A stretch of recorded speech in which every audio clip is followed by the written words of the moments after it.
ran my first marathon in Kansas City, Missouri in 2008, and then I just kind of kept falling in.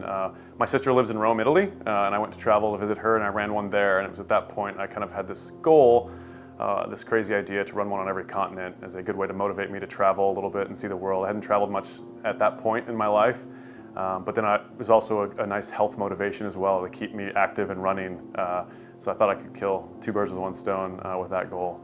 After those two marathons, I went on to Rio de Janeiro, Brazil, Victoria Falls, Africa, Seoul, South Korea, and then most recently, just a couple weeks ago, ran one in Antarctica.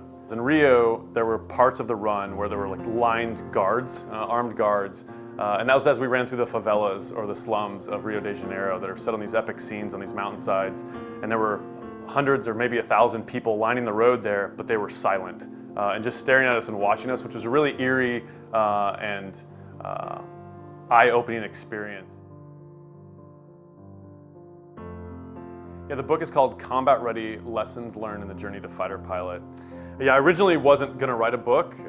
It was my personal level of impatience whenever all my family members kept calling and asking me what training was like at the very beginning, and I realized I didn't want to have to repeat myself all the time. So every Sunday for 3 years I wrote and would send out a weekly update to my close family and friends. It was at the end of that I had 3 years worth of writing and a detailed and accurate look at what training was like, that they all encouraged me to turn that into a story. And then as I look back on it, the Taylor Fox of 5 years ago, I would have killed to have a book like that, to know what things were going to be like. And I hope it's going to be a service to some people who are trying to make this decision if they want to be a fighter pilot or not. They can see an accurate current on what their life would be like for the next 5 years and what it's like once you become a fighter pilot. Yeah, originally my grandfather was a fighter pilot in the 1950s flying the F-86, and he carried that love for aviation throughout the rest of his entire life, flying as a civilian and then corporately there.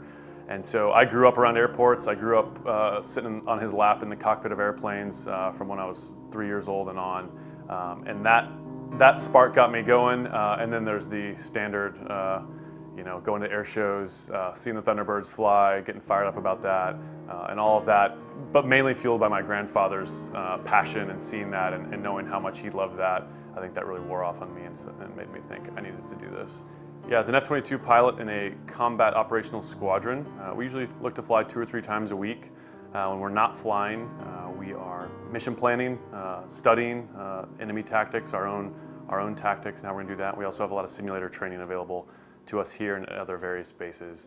On days that we fly, it's usually a 10+ hour event with mission planning in the morning, a briefing before the flight, executing the flight, and then the debrief, which often can last anywhere from 2 hours to sometimes 8 hours long, all trying to learn and get the most out of our training in that 30-minute window that we actually did the fighting.